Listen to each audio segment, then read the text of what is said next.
Now, I've been a little bit worried about this, mainly because the title is a bit more risque in comparison to my usual, but I felt it apt to be somewhat shocking, given we are ultimately trying to raise awareness of the gender inequality entrenched in contemporary politics with our session.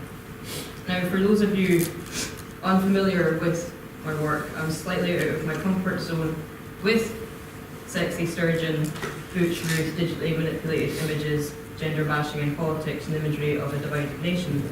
See, most of my PhD was, and most of my publications are on post-Reformation Scottish art and architecture, so I'm more at home in the 17th century, to be honest. However, my expertise on this period in Scottish history is what has led me here. My thesis sought to define national identity in Scottish visual culture prior to the Union of Crowns in 1707. So essentially, I was telling the story of a visual culture of an independent Scotland. Now, I was writing my thesis up in 2014, a pivotal year for Scotland, given that there was the independence referendum, and it was an intensely memorable year. I'm thankful to have experienced it for the first time. I felt like my friends, my family, basically everyone I knew suddenly cared about politics. It just kind of happened out of nowhere. And there was a kind of a retraction from a weird, stagnant apathy that had grown. In 2014, everything seemed to be possible, and everything seemed to be at stake, in my opinion. And the Scottish people were out campaigning en masse, having heated discussions like they were completely normal, and very significantly taking it upon themselves to found and develop homegrown political activism outlets. For example, there was the formation of the Yes movement, an unofficial cross-party movement raising awareness of the proposed benefits of independence. And there was the launch of new publications and platforms, such as the National Newspaper, the Bella Caledonia blog, and the National Collective, an online network. All non-London based platforms for Scottish news, political discussion, and the dissemination of culture. Now, this is a brief snapshot of the world I was navigating when I was finishing a lengthy analysis of pre-Union Scottish visual culture.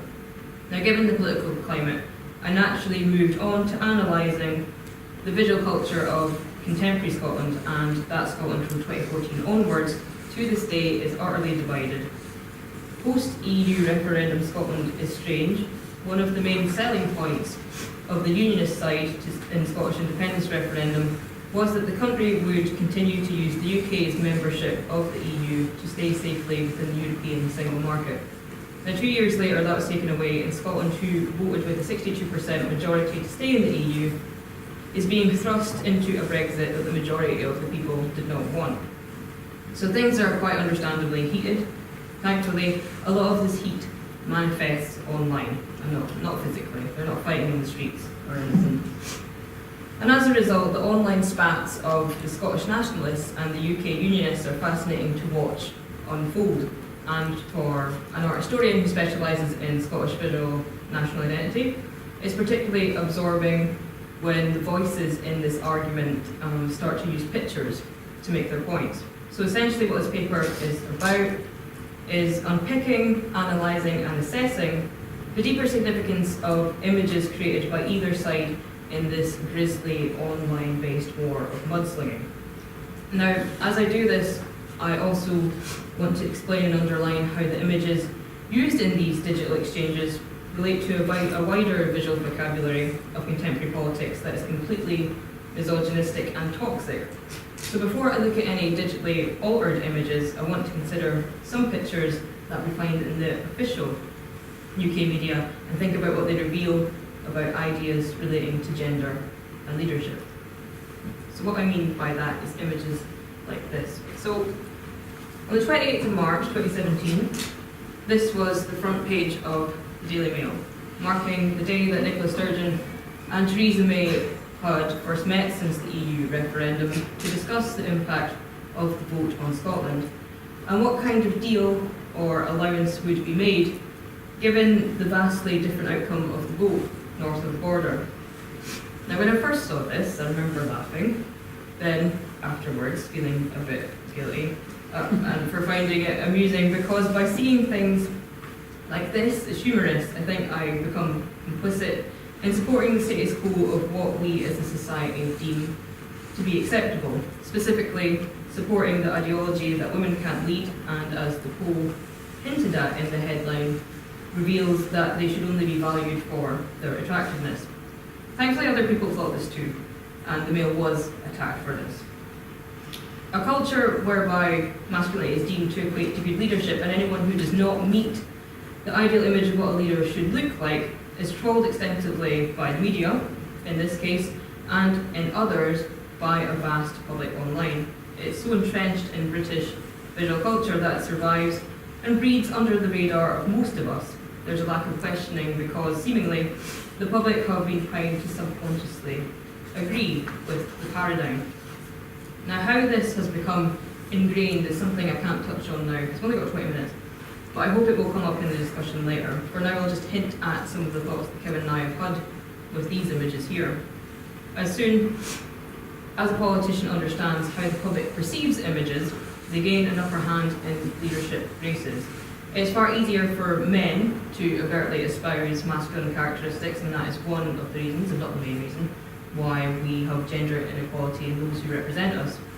But if a woman can learn about the public's ingrained perceptions of an ideal leader's image and harness it strategically, then she can become incredibly successful. And here we have Ruth Davidson. Now, Ruth Davidson is excellent at fashioning her media image. Here she is straddling a gun on a tank.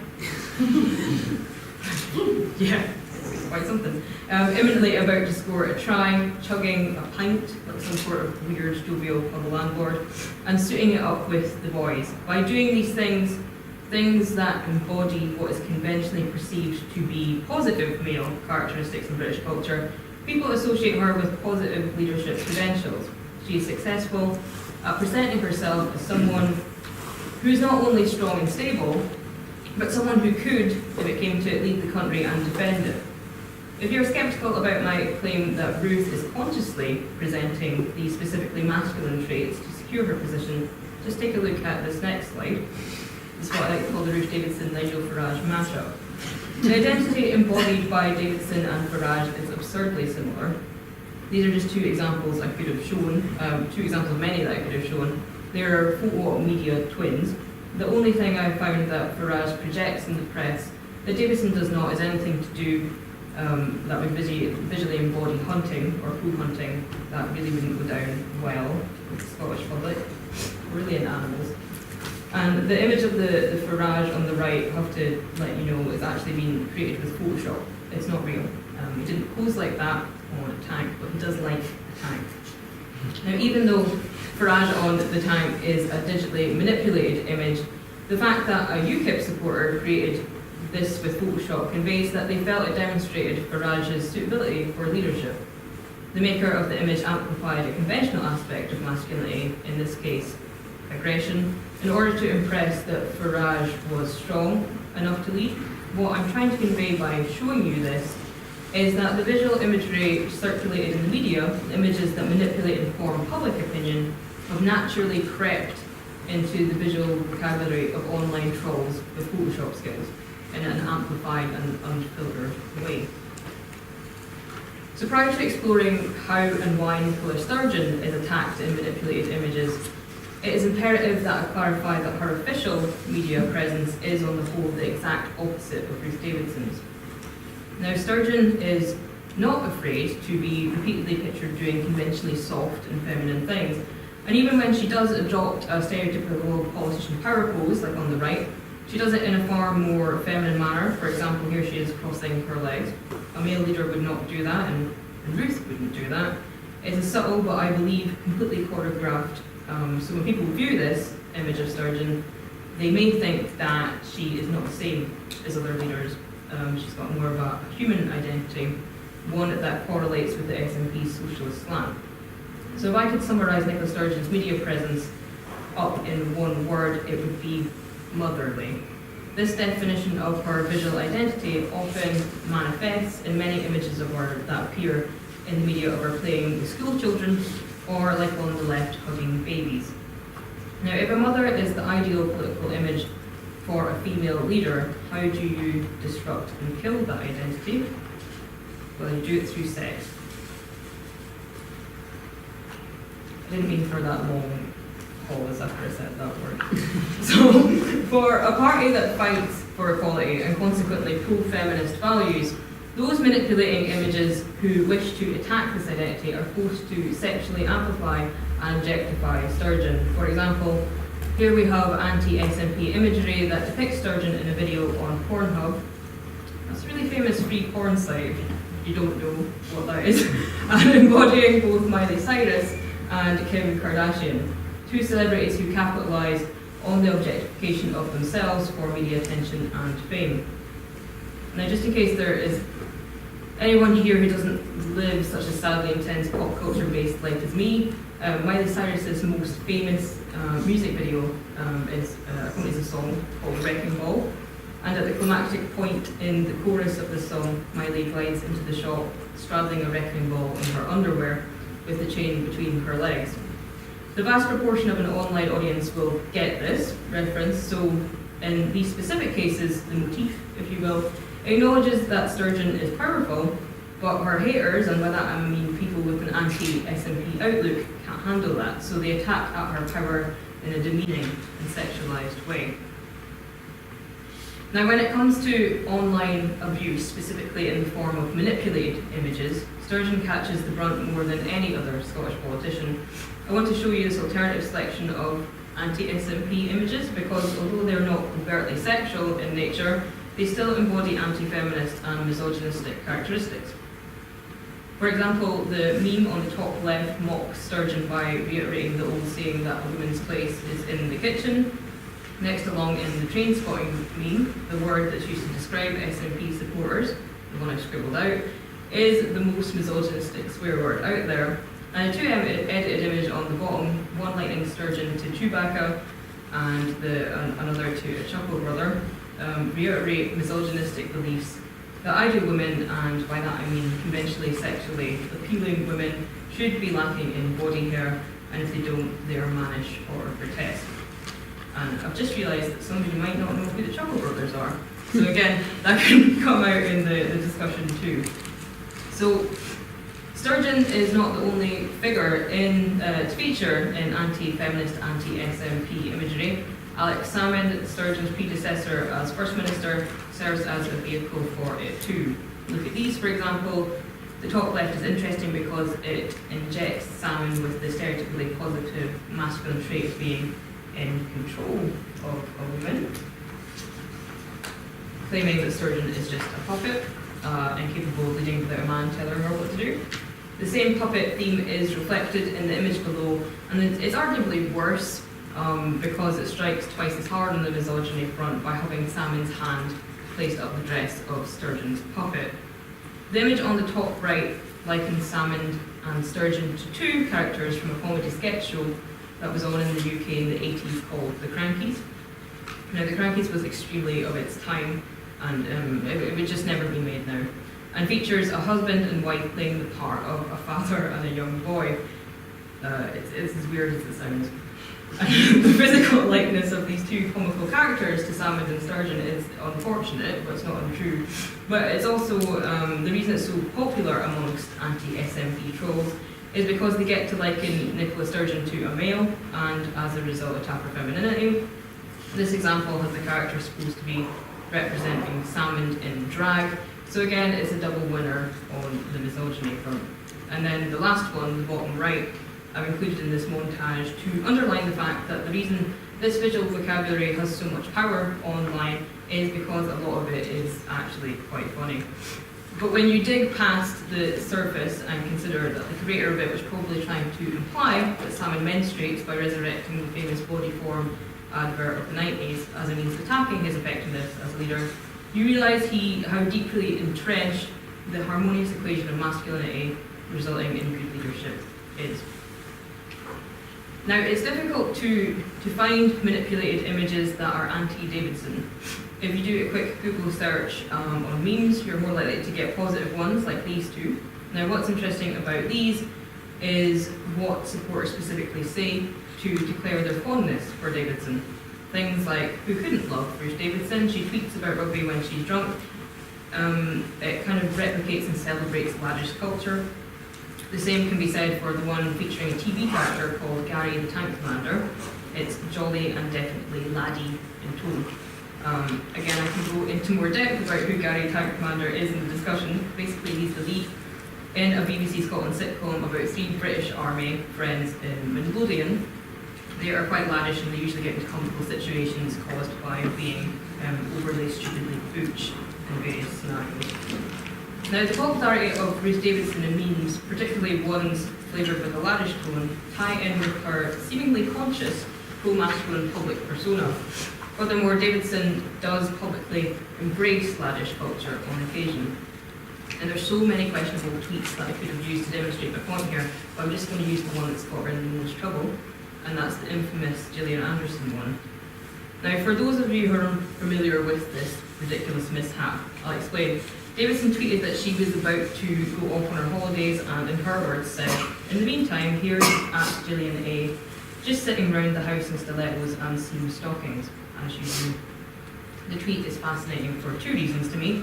1, very basically, how did she think she would get away with that? And 2, did she do this in the knowledge she'd get media attention, or did she just not think because she is so ingrained within the culture that I'm trying to outline in this paper? So by objectifying women in this way, Ruth Davidson appeases the misogynistic culture that permeates contemporary visual culture in politics, the kind we see manifest on the likes of the Daily Mail cover from earlier. By appealing to this audience and embracing an anti-feminist ideology, Ruth wins over a socially right-wing audience.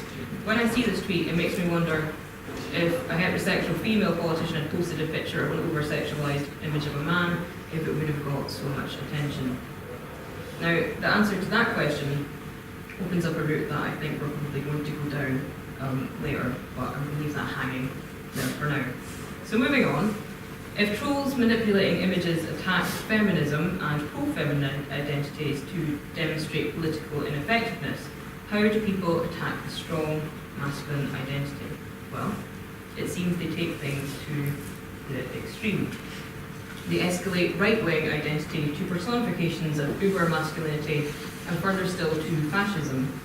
At a less severe, more comical end of the spectrum, likening Ruth riding on a buffalo, to Putin riding shirtless on a horse, and at the very end of this scale, in extreme form, to Hitler. Ruth Davidson's masculine identity is so strong and conventionally acceptable, those who want to attack her are led to alluding to instances when masculine dominance has had a negative impact on society. I've outlined how misogyny permeates political imagery in the official media, and furthermore, how this heavily influences material disseminated online by secondary creators, specifically in images of the leaders of Scotland's 2 dominant political parties, the SNP and the Scottish Conservatives. I just want to finish up now by clarifying the reasons why I believe that we should care about this. So right now, 32% of MPs at Westminster are women, 35% of MSPs at Holyrood are women. I believe that these percentages, if I have to stick with the binary concept of gender, should be 50%. That's not to say that I think women should be given a political role simply to achieve equality. What I want to help do with Kevin and I's research, this session today, and what we do with Leader Image later as a whole, is assist in a very small way in helping to form a society in which women are not thrown the ridiculous and unfair obstacle of not looking or acting the part. That is to say, not espousing stereotypically positive masculine characteristics in order to get elected.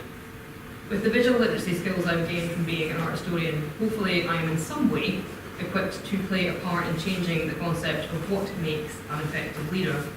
Because the toxic masculinity that has infected political visual identity and the gender bashing that female leaders suffer results in an ineffective society whereby women feel lesser, and if they do not have as important a voice as their male counterparts. The knock-on effect of this being, they struggle to visualise themselves in the role of a politician. Now, if we don't sort this out, what could be deemed as the first hurdle that needs jumping? How can we tackle the other hurdles down the line, like fair representations of others who are not essentially middle-class, white, heterosexual men? Furthermore, if a wider public are not made aware of the fact that they should be thinking more critically about the images associated with politics, how are they going to keep up when machine learning will be using fake images and one-day videos disseminated in their news feeds? In our image-saturated, easily manipulated online society, we are bombarded with the negative and toxic visual culture that I've outlined.